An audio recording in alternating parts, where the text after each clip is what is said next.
Welcome to Satsunami.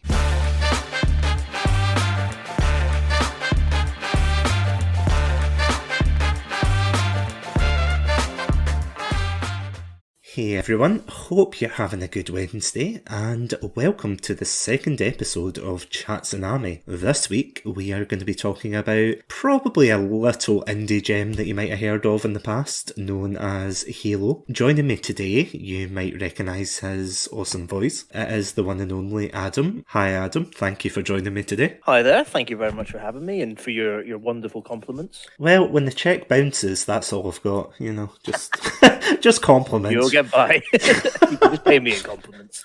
That is true. I need to keep me going. What can I say? I try my best. And you succeed. So. Oh, of course. So yeah, today we are going to be talking about Halo, which is a series that both of us have quite a history with. Oh, definitely. Well, I think we have like a kind of long-term history with it, but of recent, we also have a very recent and prolific short-term history now. Thanks to your channel. Oh, that is true. Yeah, I was going to say, I think that was probably the second game that we streamed together on the channel, like as a co-stream. I think it was the first proper one we did, because I know we did the GTA one almost as like as a way to try it out, and obviously for some fun as well. But I think Halo 3 was the first proper one. If I'm remembering rightly, like where we sat down. No, I think you're right. It was. Because I was trying to think, like, of all the compilation videos that I've put out, and I was thinking, what was the, like, very first one? And I think it was, like, the Halo 3 playthrough that we did. Yeah, it was the very first compilation video I did. The first compilation video I edited together and everything. Just before we jump, like, right into the meat of, like, the main topic. How would you describe, Adam, if someone like asked you about Halo and said, what is Halo? What would you say? Oof, damn, you put me on the spot here now. Yeah. I would say that Halo is a wondrous experience that I think if you're into gaming and you have friends who are also into gaming, I do think that Halo, at least one of the Halo series, is a game that you should play with friends. Because I think it's just one of these. I think it's just a great experience, like just to play with friends and stuff. And I think it's just a game that really is made that much better by playing with others. And you can still there are still good games to play for the most part by yourself as well. But I definitely think it's a game for friends. That's what I would, if I had a tagline for Halo. A game for friends. Yeah, I mean, it seems a lot more accessible, I have to admit, than a game like Call of Duty or... Yeah. I mean, I haven't played Fortnite, but like those kind of games where it's like, they're a lot more... I mean, you've got a competitive scene in Halo and things, but it seems as if it's like a lot easier to get into Halo than it is something like Call of Duty. I think shooting aliens as well is a less controversial issue than maybe some of the Call of Duties or subject matter they've had. So I do think it's just that kind of like, there's that kind of science fiction, like, kind of big dumb science fiction experience, and I just think it's a blast. Before I go on, like I was going to say, like I was trying to think of the first time like I got into Halo, but I think that kind of brings us on to like our kind of first question about, how did we first hear about Halo, and seeing as I am a very nice host, I am going to let you answer that one first. Oh, you guys. Well, I suppose actually chronologically it makes sense as well, because I believe I got into the franchise before you did, because I had an original Xbox. That was the first game, and I've probably said this. I think I said the story on maybe a couple of the streams. Definitely the stream that we did of the original. First console I ever had was an original Xbox, and like I kind of had heard about Halo because it was one of the big launch titles for the original Xbox. And when I got the Xbox, I got a copy of Halo with it, and it was one of the first games I played, and like it was one of the first games that like I really fell in love with. And it was that and the original Burnout.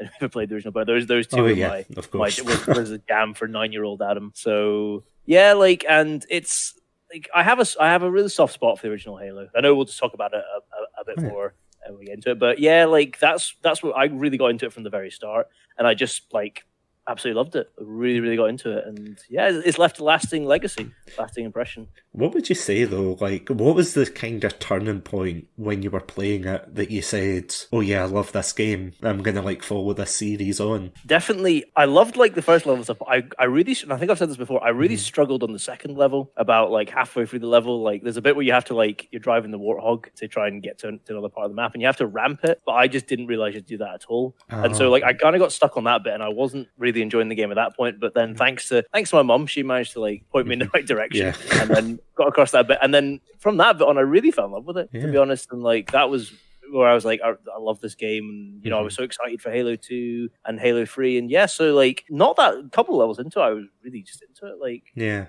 I wish I could say, like, as I've said probably in past streams and things, I don't know, I've always been a fan of Halo, but I would be lying if I said I was in, like, at the very beginning. Like, it's, you know, one of those, like, popular series that you hear about and people say, oh, I've got this game, I've got that game, and you've heard of it, you've seen the box art. To me, it was a very box art game, that I would see the pictures everywhere and people talking about it, but I never, like, played it. I never had the chance to, like, none of my friends had it or anything, so it wasn't until I went into, I mean, hopefully this isn't going to age the podcast, but I was going to say, like, years and years ago when I was younger, like, I went into, it's gone now, but it was an HMV in, like, one of the local shopping centres, and I went in and I saw, like, Halo was on sale for, like, it was Halo 3, sorry, just to give context, and it was like, I want to say like £15 or something, and at the time, you know, I was kind of like, do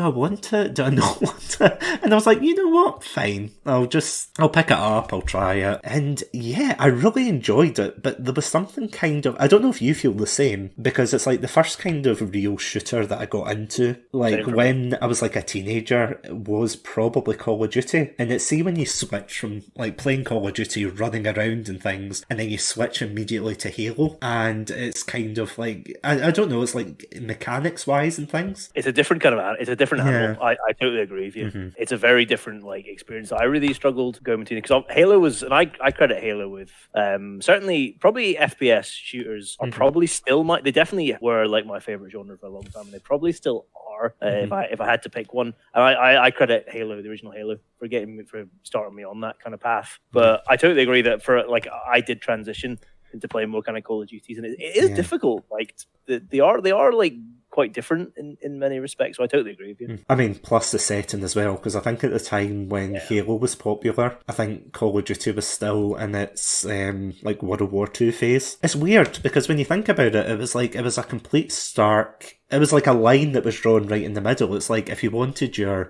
what I was going to say rootin' tootin', and I have no idea why.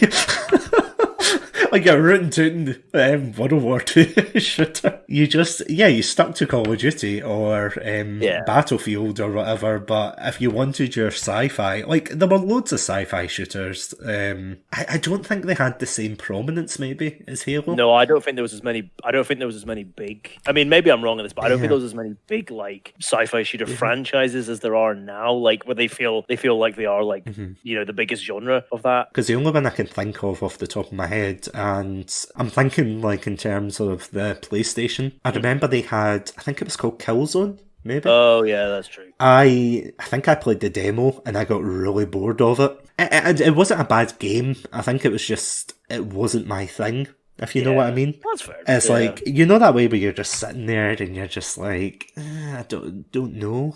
Some things just don't resonate with you. Oh no, definitely. But totally, like I can't. That Killzone's a good one. That I thought about Killzone, but I can't think of any other. Especially when like Halo 1 and Halo 2, like that kind of early 2000s. I'm really struggling. I mean, I'm sure there probably was someone, maybe somebody in the chat can list a name, but I can't think of any sort of really big franchise. Obviously, Call of Duty was years and years until something like Call of Duty went into territory like that. So yeah, it was kind of more unique at that time. We'll come back to it. We'll definitely come back to it. Just like, it'll be someone.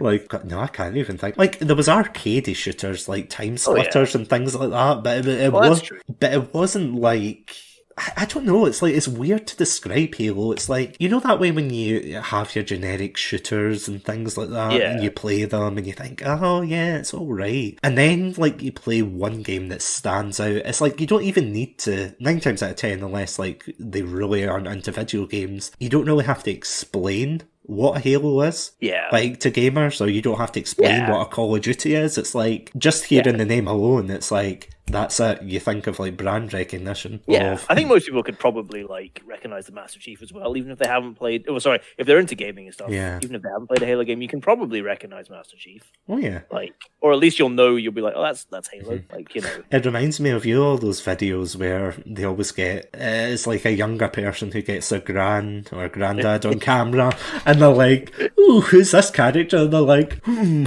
and it's like they'll say something silly like, "Oh, I don't know, like Master Chief's the Jolly Green Giant" or something like that, and then they get it for the TikTok and thing. Well, it wouldn't have been TikTok back then; it probably would have been Vine, but you know what I mean.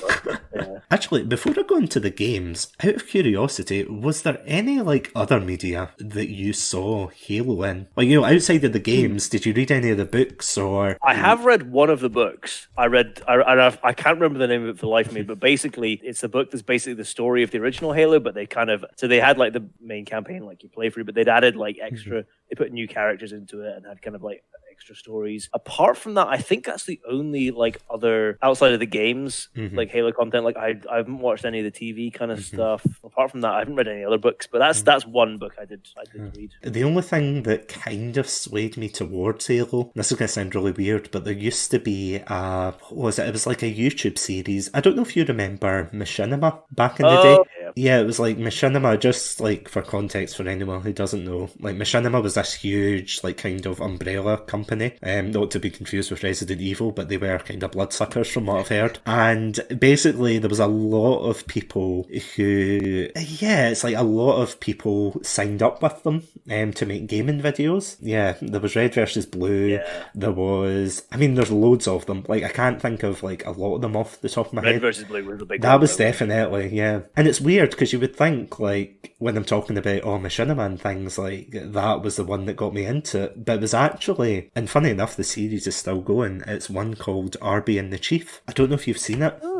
I've not heard of that one. I think I've kind of like, I think between that and Castle Crashers, it's probably got lost in the mix when I've been recommending it to you, being like, oh yeah, RB and the Chief. Essentially, it's about a guy who, he has like a figure of Master Chief, and he has like one of those voice, like the text-to-speech voice things. Oh, yeah. He's got one of them, and he sits like Master Chief in front of his Xbox, and Master Chief plays the game and everything, and, it's like he's quite crude, and he's like, he's kind of the opposite to what Master Chief should be, which is kind of where the humour is. Like, he's the stereotypical, or he's played as like a stereotypical like gamer, or like at the time, like an Xbox gamer at the time, where like what Xbox 360 chat was like. It was just, they were so kind of But then he also got like a figure of the Arbiter, who again, it was like the same voice mod thing, but he was played as like the straight man against his like childishness. Can't even say it right. But it was so well done. Like genuinely, like there was a lot of even heartfelt moments. Just with like, it was kind of a combination. It was a combination of the two figures like playing games, and then it cut to like the machinima aspect where they were like actually in Halo 3. Some of it I have to admit, the humour is quite, I suppose you could consider a lot of it quite like a reflection of the time, I would probably say.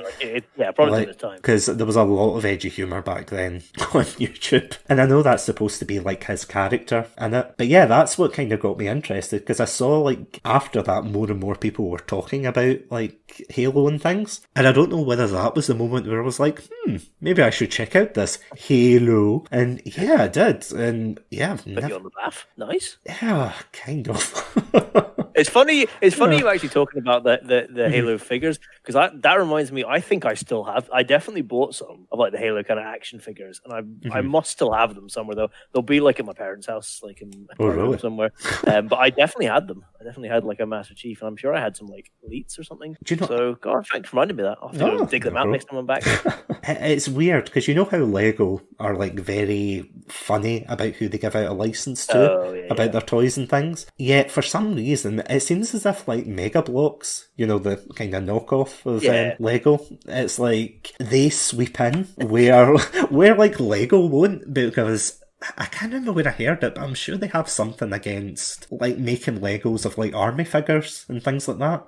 Like kind of violence. Yeah, it's like they've got like all the action stuff like for Star Wars and things like and everything under the sun, but they don't want like kind of realistic armies and things. And then of course you can hear in the background Mega Bloks just like rubbing their hands together, just like I'll take a bit of that. Yeah, I'll take a bit of that pie, and they just took it, and it's just like, oh my God, it's absolutely crazy. There you go. But yeah, they did the same for Halo as well, where it's like all I've seen those sets, yeah. It's like the big bobblehead, the big bobblehead Master Chief like running around with his big like hook arms. It's like, it's crazy. You know, whatever pays the bills. So yeah, like swiftly moving on from that, you know, Nightmare Tonight. For all the Mega Bloks. So, that's true. So yeah, I think a good place to start would probably be the beginning, like from Halo 1 to 3. That was, I suppose, like the definitive trilogy, wasn't it? Yeah, and that was also the peak of my like my kind of interest and like love of the series and everything was those three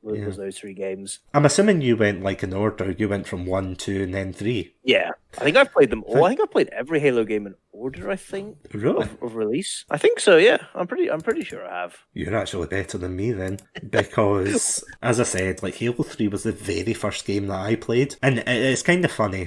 Just to kind of give context, like Halo 3 was one of the very first games that you and I played, and we also played it with our friend Stephen. And Stephen was very much in a similar boat to me because he hadn't played a Halo game before that, and it was the same boat as me. I had never played a Halo game until Halo 3 back in the day, and I was so confused when I first played. I honestly can't imagine what it's like. I can only imagine what it's like going in, because that game throws you straight. It doesn't even bother I don't think it bothers recapping anything. No, it doesn't. It throws you from the sky. It says, "Oh yeah, here's here's the Master Chief. Here's some aliens. Go shoot them. Oh, by the way, go for it." Yeah. Oh, by the way, there's a blue woman that'll flash up in front of you every so often, and it's like, what the what is going on here? I think the worst thing, and this is going to sound like a really weird nitpick, but I remember the first time I played it, and you know how you see the brutes, the big monkey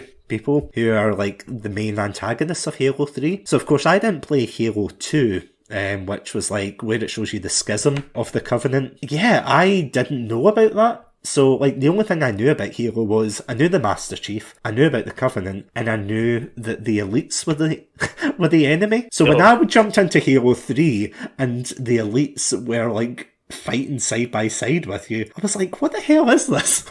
Yeah, I was like, that would have been good to have explained that. Yeah.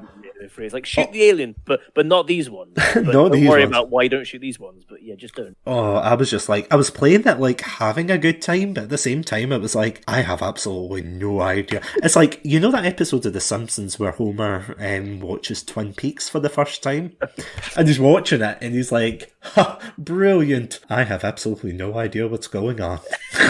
That's how I felt. I was like, I've got no idea who he is, what he's doing. I've got no idea whatsoever. It's funny because I think that your like journey kind of into the Halo franchise is probably, I have no evidence for this, but I'm just guessing, it's probably like the more common as compared to mine, just because the original Xbox, like, I know obviously it sold like fairly well, but like far more people bought Xbox 360s than ever bought like original Xboxes, and obviously I don't think you could play Halo on anything. I don't know if it came out, if it ported to PC or anything.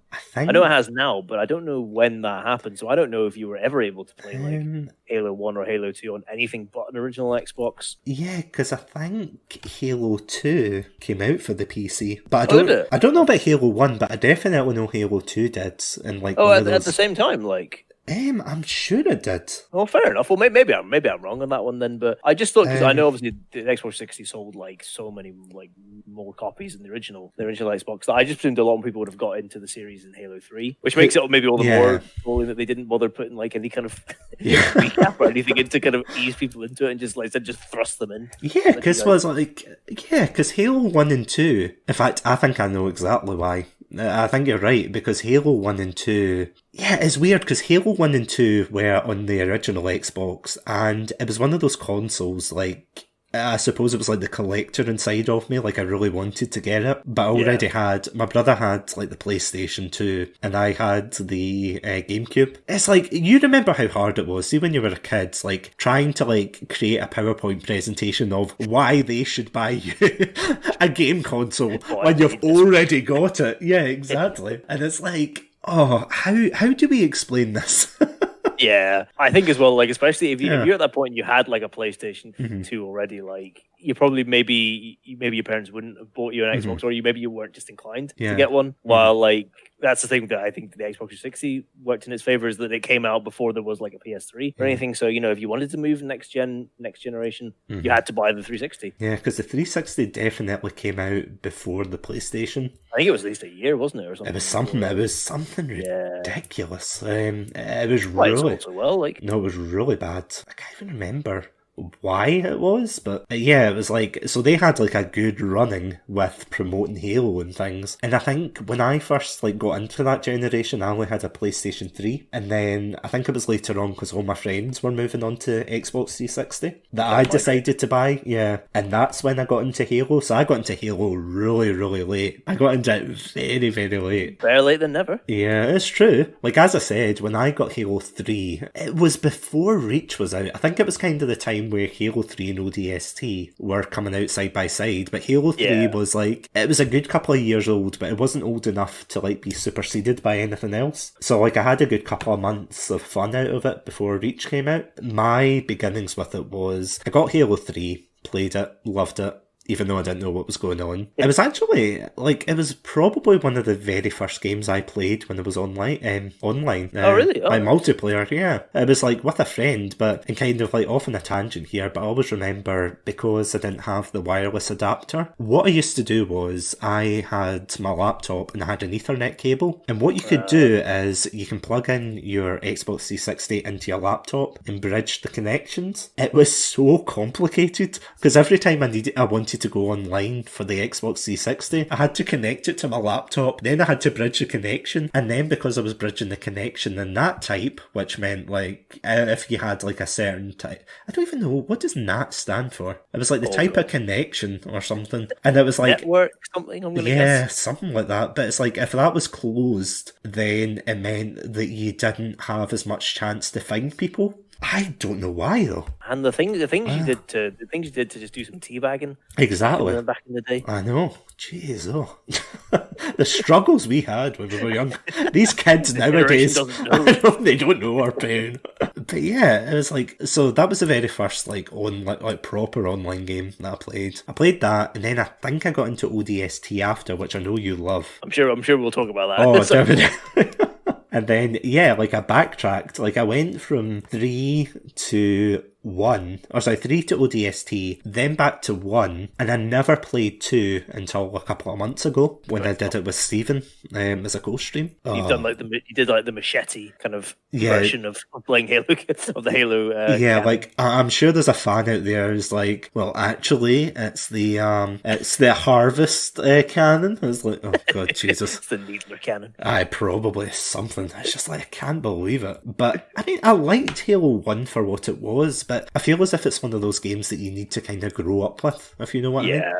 I totally agree. I think I said this when we were playing it as well. Like, I think you either had to have played it at the time and like have really fond memories of it, or I think if you want to play it now, you want to go back and play it now, I think you should play it with a friend. I think it's the exact. I think Halo is better, as I said this at the start. Like, I think Halo is better with friends anyway, but definitely I think for the original Halo, go back and play it with a friend, because it's a lot less infuriating. It's a lot less aggravating if you do it with a friend, at least. So. Oh no, I totally agree. But I've got nostalgia to get me through it, so I don't need that. I just put my nostalgia goggles on, sit back, pretend I'm 9 years old again, and still love it. Still one of my favorite games. I will be blind to whatever flaws there are in it. Oh, of course. Yeah. I was going to actually ask, like, before we move on to like any of the future games, so I'm quite curious to hear what your thoughts are on like the controls in the original trilogy, because this is one of the things, and I'm probably going to upset anyone who's like listening to this, but who like loves the fact that you can't sprint in the game. Yeah.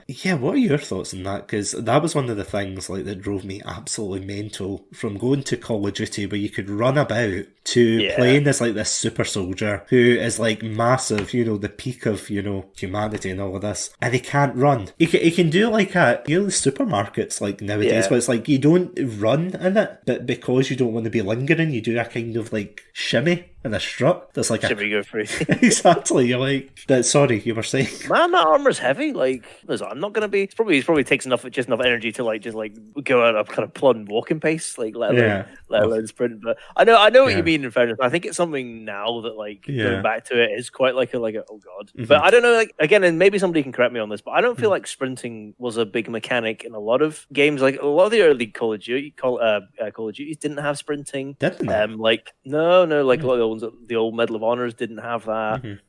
So I'm sure there were some games that did have sprinting and stuff, but I don't know, for me it wasn't a big omission, like, because it just wasn't a thing like that you had at the time. And I think it's, for me personally, it's kind of balanced out because you have like credible like jumping, you can like jump so high. There's no Halo game that I'm like that's something that I'm, you know, I feel like actually I like compared to some of the other kind of Call of Duties where obviously like you jump more, well, apart from when you're like powered up and whatever, like of course robotic suit you have now, but like in the old ones, like it was a much more kind of limited jumping thing, while Halo you felt like you could like you had like springs on your shoes and stuff. It was like yourself around. It was like a moon jump almost. Up. I suppose you're right, because I'm thinking of like older, like really old, like GoldenEye and Time Splitters and things like that are kind of similar mechanics. And I suppose maybe the characters moved faster in those games. Like if you look at something like Brutal Doom or something, like the character moves around at like quite a fast pace. Oh god, like, they do actually. Normally, while it probably is a lot, like the character's probably slower movement in Halo, so it's a fair point. Like Before we move on to Halo Reach, before we move on to a game that's probably really well received, I'm gonna give you the floor on this with ODST, because I know it's a running joke on this channel that you are not a big fan of ODST. Well, the game that gave me a splitting headache. Like, I know we haven't finished, we didn't finish playing through it, but I thought maybe playing back again, I was like, maybe like playing it with friends and stuff, perhaps I'll get a new appreciation for it. And like it's always fun to like play anything with you and Steven. So, you know, but for me it's the worst. It's the worst in the front. I think kind of two big reasons for it are, first of all, like I felt like for the price they charged for it was extortionate. I don't think it's a full game. I think it's an glorified expansion. I felt like I said only two things. I'm going to list more now, but like they stripped out features like dual wielding and stuff, which I don't know, felt like a step back. And like, I don't know, I felt like the reasons they gave for it weren't that convincing. It's like, you know, you can only dual wield because you're a super soldier. But I don't know, like, okay, fair enough, maybe like you're not dual wielding like rocket launchers or something as like a normal soldier.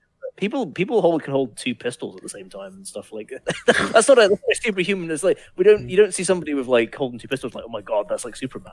Like, The thing it's just the thing I'm laughing at is I'm thinking like, because the ODST and the canon are meant to be like their like special forces, you know, like the best of the best. Like I remember the trailer like ages ago, and it's a great trailer, don't get me wrong. Like if anything, Halo does really good like adverts and things for their stuff. Their advertising's usually on point. I'm going to come back to that later, by the way. When we get into Halo 4 and 5, I'm going to come back to that. But yeah, it was like, there was an advert for it where it showed you like these soldiers like going through boot camp and everything, and then they put on the helmet and then they drop down and it's all like really gritty and serious. It was a great trailer. It's kind of what convinced me to actually pick up the game. And I was like, yeah, you know what? Damn, some good marketing. It really was. And then I bought it. I have to admit, I remember enjoying it at the time, but see, going back and playing it, like, again, it's a game that is definitely a lot more fun with friends, but not on your own. I feel as if it's all right on your own, but I feel as if with friends, as you said, it's a lot better. It's those night missions. I think that's the thing that kills it the most for me. It's those night missions that you have to go back to every single time to like run around this like kind of open map to basically do like a scavenger hunt. And it's just like, that's not Halo, to sound like that kind of like fanboy, but that's not Halo. That's not what Halo is like. And you know, like Halo has never been like a kind of stealthy experience. I don't think it suits that kind of thing. It's fine for like maybe a Call of Duty game to do something like that, but it's not in keeping with the kind of Halo, which is for me has always been kind of like big, kind of bombastic, like, you know, like the score, like the music itself, like for Halo is, which I'm sure we can talk about more. But like it's all bombastic and operatic, and that's kind of what Halo is to me. It's like big, it's big action, big set pieces. It's not like sneaking around like streets at night looking for whatever broken helmet or whatever. And I think that's what really kills the game for me. I just find it boring. Oh, I don't think it's good. Yeah, I can understand that. Definitely. No, I can understand that because it is. It's like Halo, I think it was more in the originals, I would say, that you had a lot of moments where it gave you time to breathe, if you know what I mean. Yeah. Like, for example, you're in the very first level, it's like everything's going on, you're getting shot at, you have to run through really tight claustrophobic spaces and things. And then in the second level, it's like you've got this vast open planet and it gives you time to kind of walk around, to kind of breathe, take in, see the sights, just check bearing. Yeah, check into a hotel, that kind of thing. And it's like, that kind of made sense for the design at the time. Whereas I feel as if nowadays, it's like, or not nowadays, but when that game came out, like, that was around the same time as like Call of Duty 4, I think it came out at that time, I want to say. That's good, I think. Yeah, like those kind of big games, and they were like fast paced and it was all the, as you said, like the bombastic music and things. And then you get to ODST and it's like, oh yeah, find my socks. And you're like, wait, what? Yeah. What? No. It really lacks set pieces, the game, I think. It lacks really memorable, like... And I think there's a few in there, like there's that one in the zoo, I think, which is quite a good level. Mm-hmm. That's probably the best in the game, but it lacks, like, just as you said, like, talking about, like, I still vividly remember things from, like, the original Halo, like, stepping onto Halo for the first time, and, like, it doesn't look maybe the best now, but at the time being like, oh, wow, and you can see the ring, like, curving down and everything, the open space, and, like, the beach assault, and, like, the silent cartographer level, the first time you see the flood, like all these moments that have just stuck with me all this time. I just don't. ODST doesn't have any of that for me. There's nothing like that I can be like, that sticks with me.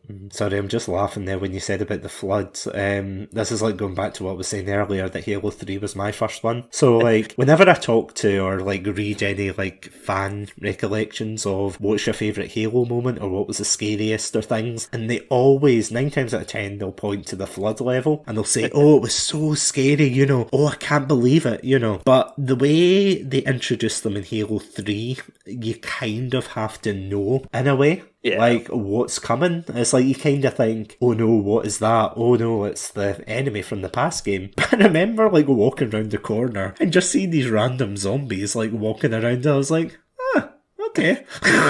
And I had no idea what to think. I was like, yeah, like you need the way to get introduced to the flood is you need to like have the Private Jenkins kind of video. That's how you need to get introduced to the flood, because that's still great. I still love that. Oh yeah, great, way of doing it. But it doesn't have that Halo 3. Oh no, definitely not. Yeah, Halo 3 is definitely, and I'll probably come on to it later. But Halo 3 is, or Halo in general, is one of those series that has a real trouble world building or explaining things. Yeah. I'll come back to that later. But oh my god. It's a pet peeve. But speaking of pet peeves, Halo Reach. Now, I'm not going to lie, Halo Reach was the turning point for me, where I thought, this is a series I'm probably going to keep following. I don't know, like, what did you think? Did you get it when it came out, or did you? I didn't get it when it came out, because I'd kind of fallen away from Halo by this point. So because I was super, obviously loved Halo 1, really excited for Halo 2, but the ending of Halo 2 kind of really bugged me at the time, which I think maybe started me being a bit like, oh, getting down the series. But I still got Halo 3 when it came out and enjoyed playing that and everything. Yeah. But I don't really know why. I think I probably got more into kind of Call of Duty at that time, and I think maybe I got more interested in those kind of like kind of like modern military or like, kind of historical shooters as opposed to the kind of sci-fi. So yeah, Halo Reach, I remember it coming out, but it just passed me by, and I didn't get it until a few years later. Really? But yeah. So like I was a bit late to that one, but yeah, I remember playing it and being like, yeah, no, this is a great one. Yeah. And I was still playing it again with you guys. I was like, this is a great game. I mean, what other game lets you jump into a forklift and charge down like a giant alien hunter? Like, you can't beat that. I was going to say, if you want to see that clip, you can go into my YouTube channel at Satsunami42, and my god, that is by far one of my favourite moments of streaming. when it was just you yelling, oh, we've got a forklift, and then you just started charging quite possibly one of the most dangerous enemies of the game that literally grabbed the forklift and just flipped you in the air, and it was like, oh my, spun me around. Yeah, I was like, oh my god. But I loved it. I loved the mechanics. I loved everything. I loved the mechanics. I loved the fact you could create your own Spartan. OC, do not steal. I loved everything about it. Like, I loved the mechanics. The only thing I didn't like, and again, it goes back to my like complaint about sprinting, was just the fact that it was a power up rather than like a natural thing, and that annoyed me, I have to admit, but not like overly so, I have to say. More an irritant than it. Yeah, more irritating, but not like overly. Yeah. I think the story's great in Reach as well. Like, I think it's actually a really like well told, like relatively simple story. That's like I actually think it's probably one of the best. Like, I would say, terms of just like a story of any of the kind of Halo games. I feel like, and again, like I'll talk about it, but it's like I feel like in some bits it's a bit rushed, but yeah, that's probably fair. But at the same time, it's an enjoyable rush. It's like Halo 3, like I have no idea what's going on, but at the same time, it's like you're enjoying the journey, if you know what I mean. You enjoy kind of getting caught up in it, and like you're like, I'll just go. I'm willing to go with this, even though perhaps I don't understand like every single thing that's happening. Yeah, it's a bit like Twin Peaks. Very good point, actually. I guess Halo is the Twin Peaks of video games. Yeah, it's like see if you jump into it without knowing anything about it, it's like they don't explain it. They don't really. They kind of just expect you to like take it at face value, almost like here's aliens, they're bad, go shoot them, and you're like, okay, okay, voice in my head. I love those aliens. Yeah, they're your friends. It's like deal with it. It's what's happening. Oh, it's just all over the place. But I mean, that was kind of a problem. So I'm just thinking, like, Halo Reach was, I mean, excluding like the spin-offs like Halo Wars and things, about Halo Reach time, was that not when there was the huge schism where Bungie, that was Bungie's last game, I think, wasn't it? I'm sure it was, then, Like, they stopped making it, and then 343 Industries came into the mix, and I mean, you know, juicy, spicy opinion here. I'm tapping the table as I'm saying this. I'm like, I think that hot take, everybody. Like, genuinely, I feel as if 343, in terms of gameplay, did a better job, but in terms of everything else, did very, very poorly. And the only reason I say that is because I think 343, feel free to jump in and say objection or anything.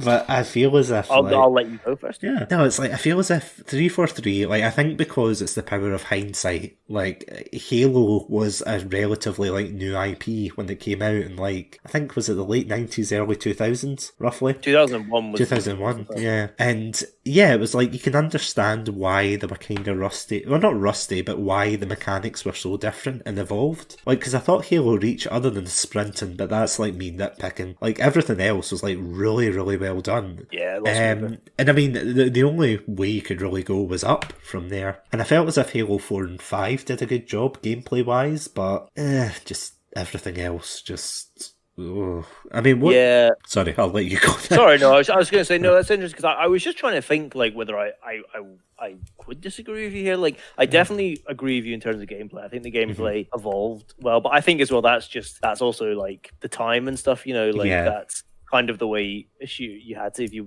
can't really clunky controls and stuff aren't really excusable now in a way that they kind of were back in the early 2000s and stuff. So I totally agree in that way. In terms of like other things, I'm gonna admit, like, and I played both Halo 4 and Halo 5. I had to look up the stories again to remind myself, partly because it's been a while. Yeah. But also, I don't think they're as memorable. I do think Halo 4, like, and I do think they had a good, like, the Master Chief Cortana relationship was, I'd like that in Halo 4. I thought that was actually quite well done, and, like, maybe as well because I'd just been, having played, like, the previous games and been, like, into the, the series and kind of got invested in the characters. I found it, like, moving at points and stuff, so I like that bit, but I had to remind myself of what else happened around the game, so I definitely agree in terms of that. I think as well, like, sorry, No, go on. Sorry. I think as well, like, I think Halo has kind of become a victim of like, it's kind of got itself a little trapped in that I don't know if you could have a Halo game now that doesn't have the Covenant in it. And I think like if you look at the way Halo 3 ended, it was almost like that was done, that was kind of done with, and then it was almost like, oh no wait, the Splinter factions and the Rebels and everything, to try and force the Covenant back into it again because they're such an iconic enemy. And I don't know like whether you could have a Halo game now that didn't have the Covenant in, so I feel it kind of suffers a bit. It's almost kind of got trapped in its own, like, I don't know what the term is, but it's got trapped in its own kind of history, like a bit of nostalgia bait, essentially. Like I don't, for good and for bad and stuff, like I don't know if I'd want to play a Halo game that didn't have the Covenant in it, so I'm maybe part of the problem.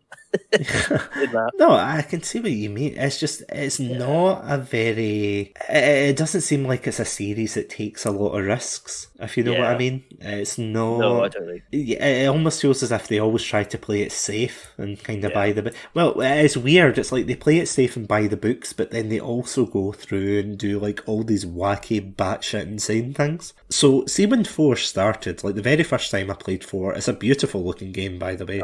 It's even like today, like maybe I'll have to go back and revisit it with you guys and play through it. But I remember thinking this is a really good looking game. Again, that was one of the things I was disappointed at, like in the trailers and the promotional material. And it was kind of like, why are the Covenant back? Oh, they're, as you said, they're a Splinter faction. And it's like, that's just lazy. Like, I can understand there being like Splinter factions, but I'm like, sorry, I know I keep making references, but you know, like, it's the Steam Tams of like sci-fi shooter games where it's like the Covenant come up and it's like, the Covenant on this Halo ring on this planet localized directly in this Forerunner artifact.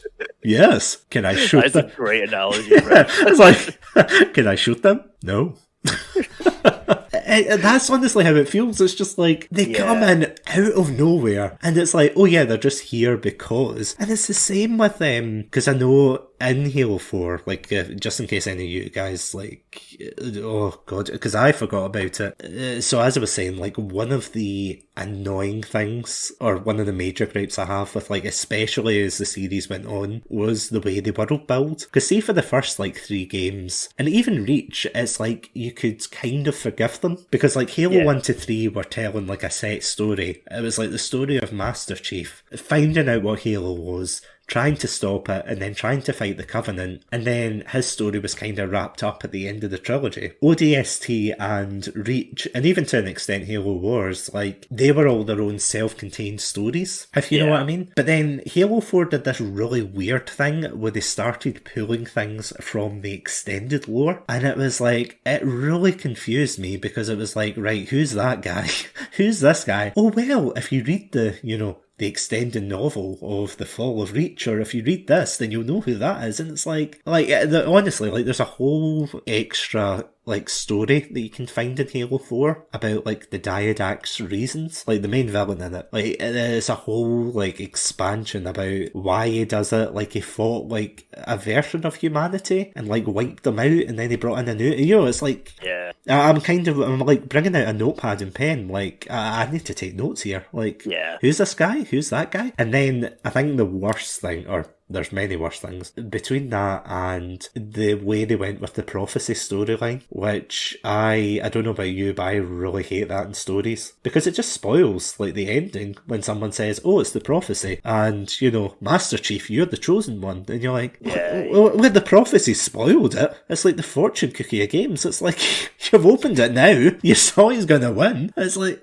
why would you do, I don't get it. Yeah, it kind of feels like the lazy kind of thing to do as well. It does feel the safe, as you say, going back to the kind of safe option, just to, like, pull the old prophecy card out there.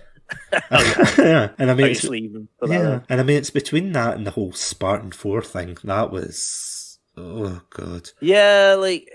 It's funny you saying that, talking about the extended lore. Maybe that's why I don't remember stuff about these games so well. Perhaps it's because I was like, I don't know, you just get introduced to people that is like, having not delved into the extended lore at all. Like, I don't really have any interest, and I'm just going to be like, all right, okay, whatever, and just, brush it aside. So yeah, it's an interesting point. So yeah. Because it's like, the thing that really hooked me on to, like, see Halo 4, especially, was see the opening of it. Like, I'm not a big fan of the game. I think the game is, like, kind of okay. Like, I don't think it's amazing at all, but I don't think it's the worst Halo game. That's coming up in a rant in 5 minutes. But it's like, at the very beginning, like, just to give context to the chat and everyone listening, there is a scene where basically it shows you the Master Chief talking to... No, sorry, it's like the woman who, like, created him or made him into a super soldier, Halsey, yeah. And she's talking about, like, the psychological effect and how, because, they've been, like, brought up as children to basically be killing machines against this horrible, like, alien species trying to invade Earth and everything, it's like it's left them emotionally detached. And I thought that was fascinating. Like, genuinely, I was like, I want to see more of this. Where's it going to go? And then it never comes back. And you're like, wait, no, come back. And then, kind of to add insult to injury, so what I was talking about earlier was the Spartan Force. So basically, the way it works, I don't know, like, the exact numbering system, like who's who, but I remember Master Chief, like the main character you play in most of the Halo games, is a Spartan 2, isn't he? Yeah, he's just one. Yeah, and Spartan 2 is in the lore and everything, and usually I'm not like one to be like, in the lore, but it's like in the lore for it, he was basically one of many children. So the idea behind it is that the Covenant, the like alien race who you fight in the game, are winning the war, and humanity's so desperate that they start kidnapping children, experimenting on them and turning them into these horrible super soldiers that's basically robbing them of freedom and everything. It's robbing them of a life, and it's all really interesting stuff. And it's like, for a game that's like a colourful shooter game, I think it added a much needed. I think it added like a much needed sort of like, I mean, for it, to it, and like the interesting plot point. Like for a game that's synonymous with teabagging, it's like a really cool, well, not cool, but it's like a really interesting point. And then in the fourth game, they're just like, oh, by the way, we've got these things called Spartan 4s, and it's real easy. You just fill out a form, pick up your armour over there, and yeah, you're a Spartan now. And it's like, no! And like, it completely, like, I don't know, it spits on, like, almost the original trilogy, if you know what I mean. Like, all of these poor people who have gone through this hellish experience, and then it's like, oh, anyone can, do the training. Oh, can we do it? Like, yeah. I think as well. Like, I see what you're saying, and like to provide a slight counterpoint, because I agree with like a lot of what you're saying, but to provide a slight counterpoint, I think there is an interesting idea there of being like different generations of things, and like these original, like, like, as you say, like emotionally like broken, like mentally like damaged, like people who formed like the Spartan 2s and stuff, and then the kind of new like volunteers for the Spartan 4s. There's an interesting dynamic there, but maybe they did explore us a little bit in 4 and 5. I don't recall them exploring it, but I don't think they ever quite explored the kind of conflict. You could have interesting conflict, I believe, between those kind of two things, but I don't recall that being explored. So I think it was almost a missed opportunity. I think they kind of just mishandled it in a way. Maybe they did, and maybe I've just forgotten. If they did, they didn't do it well enough. They didn't do it more memorably enough for it to... That's the weird thing, because in Halo 4 especially, they've got like a whole separate mode for the Spartan Force. Oh, yeah. And it's like called like Spartan Ops or something. And they tried to do this whole huge like sub-story of you trying to assassinate the leader of like the New Covenant. And it's like, because it was multiplayer only. That was the first problem. It was multiplayer only. Yeah. So if you couldn't get online, you were buggered. That was it.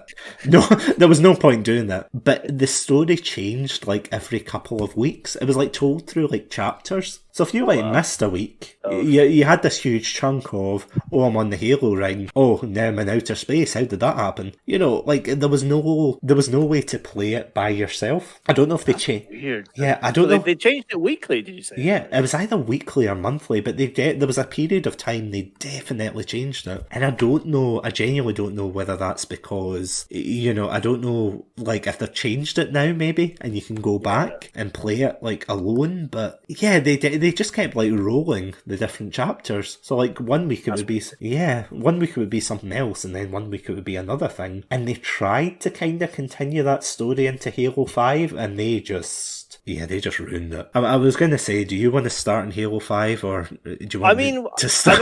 I feel like I should cede the floor to you. You ceded the floor to me to rant about ODST. So I feel like I should give you I'll give you my time you can go guns blazing into Halo 5, and then I'll come in and interject some, I don't know, something else proceedings. But please go ahead. Yeah, I want to hear what you got to say. Yeah, if this was a Just World, I would just simply say Halo 5 is one of the worst things I've ever seen in my life. And that would be it. I would just end it right there and then and be like, yep, okay, it's the worst thing I've ever seen since The Rise of Skywalker. But no, I've got to continue because I have a duty to warn you off on it. Basically, all I can say is the gameplay was alright. The gameplay was good, but that, I suppose at this point, is kind of expected because I've got a couple of games under the belt. So it's like, okay, fair enough. But the story is an utter abomination. So back to what I was saying about the advertising. The advertising, I remember this. I don't know if you remember it when it came out. It was like the Master Chief against a new Spartan called Spartan Locke or something. And it was like both of them were hunting each other down or something like that. And they made this big thing about, oh, you have to choose sides and all of this. And they made it really exciting. But when you actually played the game, it was kind of like, where's the drama? Where is the story that you were like talking about throughout like the advertising? And there's a guy who, I think he's called the Ackman or something on YouTube. He does like a really like in-depth like look into this, like the advertising and things. And it's absolutely shocking what they got away with it. I mean, it's all fair and good. See, just to slap like Master Chief's face on a packet of Doritos, like that is fair enough. That's what you expect. But you don't expect them to like up and lie about the game. The other thing that really I was howling at when I found out like it was actually a thing is, in one of the like official Halo 5 websites, apparently there's like a diagram they put up showing you the extended lore that you're supposed to read before you play the game. Wow. To explain. So like basically they tried to put an emphasis on it being like a 4-player game. Each, like the Master Chief's part of the game has him and his like old team, which is never in the games, by the way. They are not mentioned at all in the games. And then as soon as they come in this game, it's like, oh, you're supposed to know who these people are. And it's like, I don't know who you are. It's almost like going paintballing and then just some random joins your team and it's just like, I like paintball. And you're like, get away from our game. And they're just like, oh no, I like it. You know, it's like, no.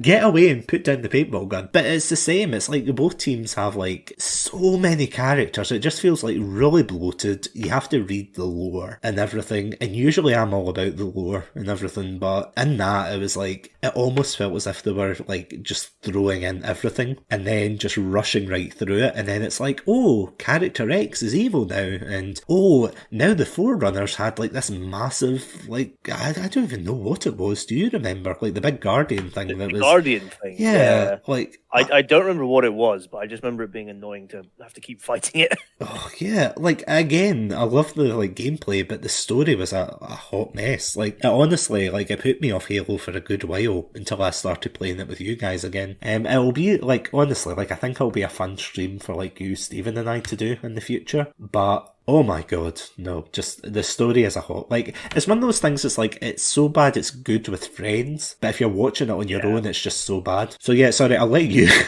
No, like, as I calm down in the corner, I'll let you. No, it's a fair point, because I didn't realise that, like, I think it's one thing to be interested in the lore of something. It's another thing for a company to be like, yeah, you need to read all this. Like, here you go, get your wallets out, get your wallet out, start buying and start reading up on all this to enjoy our game properly. So I didn't know about that. So that has actually brought the game down a bit in my estimation. I can't work up vitriol for Halo 5 because I just found it boring. Yeah. It's not my. I'm with you. It's not. I don't think it's a great game. Yeah. I think it's a fine game. I just found it quite dull, and I think it suffered from the fact that, like, I think they tried to put too much into it, having like too many different stories and everything. And I think as well, like, it suffered from this big focus on being 4-player because, as you say, they had to then add all these extra characters in, which was unnecessary because I don't think there's anything wrong with, like, if you play like Halo 1 or you play Halo 1, you're playing as like 2 Master Chiefs, like, you know, it's fine. You know, what was it in Halo 3? It's like one person's a Master Chief, and the other one's the Arbiter, and then you got 2 elites. That's all fine. Like, you know, there's no need to have like 4 like named characters. And I think as well, like, because again, I had to read up the story for Halo 5 because it's completely gone out of my mind. Having read it last night, I've honestly forgotten again, having read it. But I think as well, like, what annoyed me reading it again is that, like, so as you say, like, it's Master Chief's old team who are also old Spartan 2s. But like, correct me if I'm wrong, but I'm like 99% certain that the big thing in Halo 1 was that he was the only Spartan left. Like, all the other Spartans have been wiped out. He was the only one that was left. And then it's all of a sudden like, oh no, he was the only one, but there was also these other three who were, I don't know, like McDonald's at the time that, you know, I think the fall of Reach was happening. Yeah, I think the thing with that was like, it's like they never mention any other Spartans, if you know what I mean. Yeah. Like in like Halo like Wars even, or Halo Reach, like there's Spartans everywhere. But when it actually comes to like the lore and everything about Spartans and things, Master Chief was like, obviously because that was the very first like couple of games, so you can understand why they would focus on him more as a single character. But it almost feels as if as soon as 343 got the grubby mitts on it, they're like, oh, we're going to create so many Spartans. You know, like after seeing Reach and probably seeing how successful it was, they're like, oh, we're going to get all the Spartans in, reading the books like furiously under the, you know, like under their blankets, and Bungie coming in with the torch saying, okay, 343, it's time for bed. And they're like, no, I've got to create a game. It honestly just feels like a fan fiction at the end of the day. I think that's the worst thing. Like, I mean, it is probably similar to how I feel about like things like Star Wars and things, where it's just a whole lot of wasted potential. Like, as I said, like the whole thing about like Master Chief being not down in his luck, that's an understatement. Being like blasted halfway across space. So the end of, just spoilers, but at the end of Halo 3, he's in like half of a ship floating in the middle of nowhere in space. So you can kind of assume that he's like in the middle of, he's like really down on his luck, and then he has to fight the Covenant again. But that whole thing about the psychology behind it, like, I obviously I don't expect him to go like full Citizen Kane, or, you know, like I don't expect him to do that, because at the end of the day it's a shooter game, and it has to be like entertaining first. It has to be good, like gameplay wise, and it has to be entertaining and flashy enough to like get people's interest, which they do. They do that well, like by jingling their keys. It's just, it almost feels as if like they could have taken it in such, they could have had their cake and eaten it, I feel, personally. But I feel as if they were either trying to do too much, or like in some cases they just went all in, or in the cases where they should have gone all in, they didn't do it enough. Like for the Dyad Act, it's like they created this like alien who was this ancient terror, you know, beneath the you know, I don't even know where he was, probably in his bachelor pad, like quarantining himself, and then all of a sudden it's like he comes out and he's like, oh, sup? And you're like, what is actually going on in this game? You're just sitting there like, right, okay, there's this guy, he's got psychic powers, he turned all the people that were shooting at me into bad guys. Okay, right, okay. He's a space wizard. Yeah, exactly. And they did like the whole Cortana, like the AI, like going into rampancy, like going kind of a bit local, which I have to admit, that was interesting, but I like that. I don't feel as if though it was like enough to save it, if you know what I mean. No, I think as well, like, I feel like with 343 Industries and their versions of Halo, it feels like they've kind of caught themselves in this ground of that they want to obviously make a new story, and they want to kind of do new things, but they are caught with like the history of Halo and like, you know, what's come before and stuff, and they can't quite like disentangle themselves from it, so that they have to keep bringing the Covenant back. And I think as well, like, because I remember Cortana appears in Halo 5, which I think was just like kind of undermined some of the like stuff in Halo 4. I think Halo 4 would have been a perfect send off for that character. But they have to like, it feels like they can't get rid of it. Like, oh, it's Cortana, you know, you can't have a Halo game without Cortana. Which you probably could, like, you know, you easily could. And I think she actually had that character had quite a good end in Halo 4, but it just seems they can't let go. They can't let go of, like, you know, what it is. And perhaps that's part of the problem with being in like an established franchise now. I'm just thinking things. I'm just thinking of like the kind of personification, like the like image in my head of that, like 343 crying, and then Bungie yelling, "She's not coming back." Coming back. And it's just like, well, I'll write her back into the story, and it's like, it's exactly like what you're saying. I mean, it is just total nostalgia pandering, I feel. Yeah. Like it is, it's just total nostalgia bait where it's like, oh, you liked the Covenant? Oh, we've got the Covenant. Oh, you liked Spartans? Well, we've got Spartans here. You liked, this and that. You're like, oh, and one other thing, like, sorry, just before we kind of like move on, but like one more thing. I do not like the designs of the new games. Like, do you mean like in terms of what, like the armor and stuff? Yeah, just the armor, the aesthetics. Although the games look beautiful, I feel as if everything's just over designed. I mean, I don't know if you feel the same way, but it's like, well, I think that's actually quite a fair critique, because I think they're moving back to, like, they're deliberately moving back to, certainly for Master Chief, his armor design is moving back to be more reminiscent of what it was in Halo 2 and Halo 3, as opposed to, like, the more kind of over designed one they've had recently. So yeah, no, like, I think that's a fair criticism to make. Because I was really surprised at that, and that kind of moves us on nicely, like, to our last point about Halo Infinite. Yeah, like, see, when I saw the trailer for that coming out, and, like, there was a lot of people complaining about his design, and I was like, but why? Like, I was looking at it, and I was really digging the design and the more kind of simplified thing. Like, don't get me wrong, it didn't look, like, amazing or anything, but, I mean, I really dig the, like, style that they went for. Just because it was a lot more...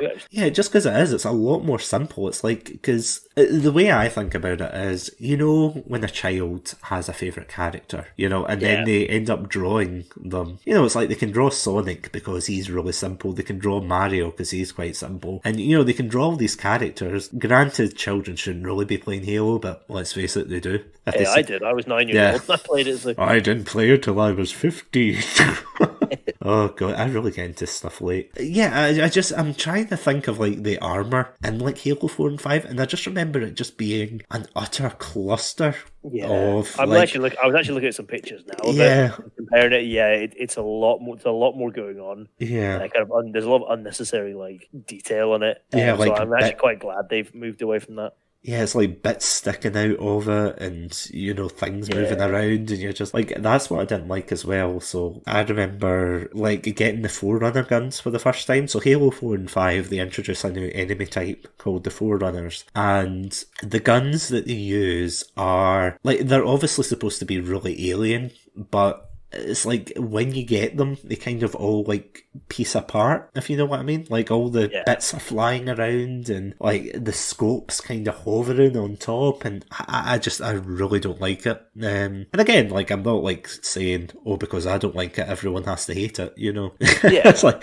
because I don't like it. But I really couldn't get into that kind of design and things like that. Yeah, I agree. I think it is a bit of it does suffer from over design in a way that like the original kind of Halo weapons were like, I still really like the designs and stuff, but again, they didn't feel like they were really over designed. They actually felt kind of like, sorry for the words I'm looking for, but they felt kind of, I thought they were really good, like aesthetically good looking weapons.